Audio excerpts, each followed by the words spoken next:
बिस्मिल्लाहिर्रहमानिर्रहीम।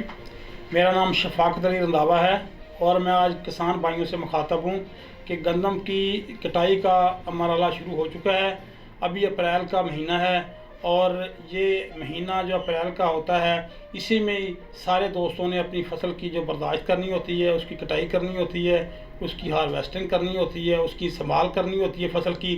तो फ़सल के इस नाजुक मरहले में कुछ ऐसे अवामल जो पैदावार में कमी का बायस बनते हैं, आज हम उनका जिक्र करेंगे।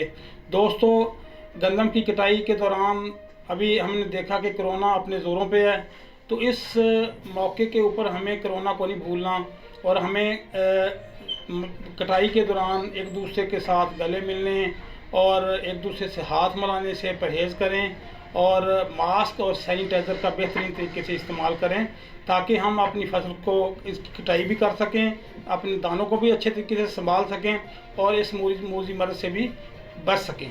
तो इस मौके पे के ऊपर इस चीज़ का ख्याल करना है। और उसके बाद आ जाती है कि अपना कटाई के दौरान हमें महकमा मौसमियात की जो पेशीन गोई है उसको मद्देनज़र रखते हुए अपनी कटाई करनी है। सबसे पहले हमें महकमा मौसमियात के मुताबिक मौसम का हाल देखना है और उसके बाद फ़ैसला करना है कि मैंने कटाई करनी है, आज करनी है, कल करनी है, परसों करनी है, ताकि हम कटाई के दौरान गैर यकीनी जो सूरत हाल होती है मौसम की उससे बच सकें। तो कटाई करने के दौरान दूसरी चीज़ जिस पे हमने गौर करना है वो है कि गठरियों को हमने अपना गंदम की गठरियों को फौरी तौर पे काटने के बाद बांध दें ताकि हम आंधी और तूफ़ान की सूरत में हमारी फसल जो है वो उड़ ना जाए और हम उससे बच सकें और अपना उसका नुकसान ना हो। उसके बाद आ जाती है कि गठरियों को एक जगह इकट्ठा ना करें। बाज़ औक़ात हम गठरियों को एक जगह इकट्ठा ढेरी बना देते हैं, उसके ऊपर जब बारिश आती है तो सिट्टे गल जाते हैं।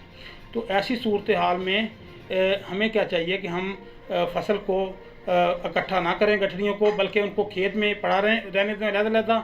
जब हमने थ्रेशर चलानी है तो उस वक्त हम गठरियों को एक एक करके थ्रेशर के पास लेके आते जाएं, उसकी थ्रेशिंग करते जाएं। और क्योंकि जब हम उसको इकट्ठा कर देते हैं तो बाज़ औक़ात बारिश आ जाती है और सिट्टे गल जाते हैं और उससे फसल का बड़ा नुकसान होता है।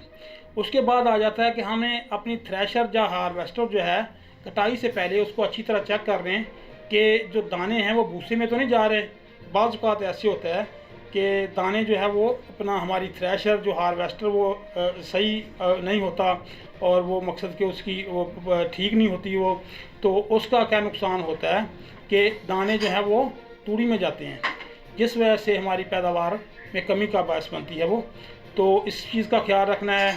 उसके बाद ये है कि जब हमने फ़र्ज़ करो हार्वेस्टर किया तो हार्वेस्टर करने के बाद दानों को हमने ऐसी जगह पे रखना है ताकि फ़र्ज़ करो हम हार्वेस्ट करने के फ़ौरन बाद बारिश आती है तो वो उनके ऊपर पानी ना पड़े और पानी की वजह से हमारे दाने गीले ना हो जाएं, क्योंकि एक दफ़ा जब दाने गीले हो जाएंगे फिर उनको फंगस लगने से कोई नहीं बचा सकता, उनकी क्वालिटी ख़त्म हो जाएगी। तो हमने देखना है कि उसको ऊंची जगह पे रखना है कटाई करने के बाद। और उसके बाद आ जाता है दानों के अंदर जो मॉइस्चर लेवल है। बाज़ औक़ात हार्वेस्टर गीली फसल को हार्वेस्ट कर देता है, दानों में मॉइस्चर होता है, वो मॉइस्चर वाली फसल जो है वो अपना फूड डिपार्टमेंट वाले पास्को वाले भी नहीं लेते, वो कहते हैं गंदम में तो मॉइस्चर है। तो ऐसी सूरत हाल में हमें क्या करना है कि हमें वो मॉइस्चर से बचाना है उसको हमने पहले खुश्क करना है अच्छी तरीके से, फिर उनको थैलों में बंद करना है, क्योंकि अगर हम गीली फसल को थैलों में बंद कर देंगे तो उसको फंगस लग जाएगी और वो काली हो जाएगी और उसकी क्वालिटी बड़ी बुरी तरह तबाह हो जाएगी।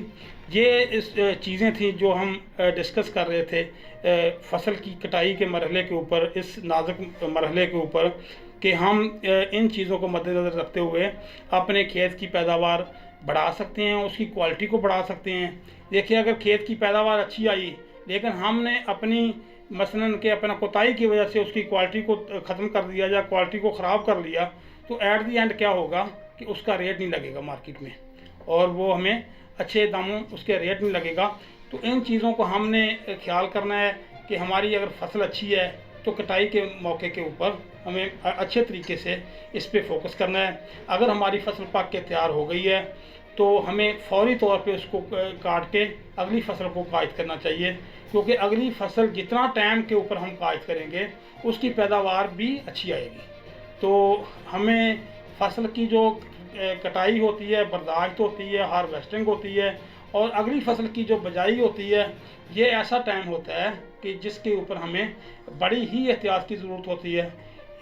इन चीज़ों के एहतियात करते हुए हम पिछली फसल को अच्छे तरीके से उसकी हार्वेस्टिंग कर सकते हैं और उसकी भरपूर पैदावार से फ़ायदा उठा सकते हैं, और अगली फसल को फौरी तौर पे जब वक्त के ऊपर काश्त करके हम उससे भी अच्छी पैदावार ले सकते हैं। इन्हीं बातों के साथ मैं आपसे इजाज़त चाहूँगा। वस्सलाम। पाकिस्तान जिंदाबाद। वाह जी वाह।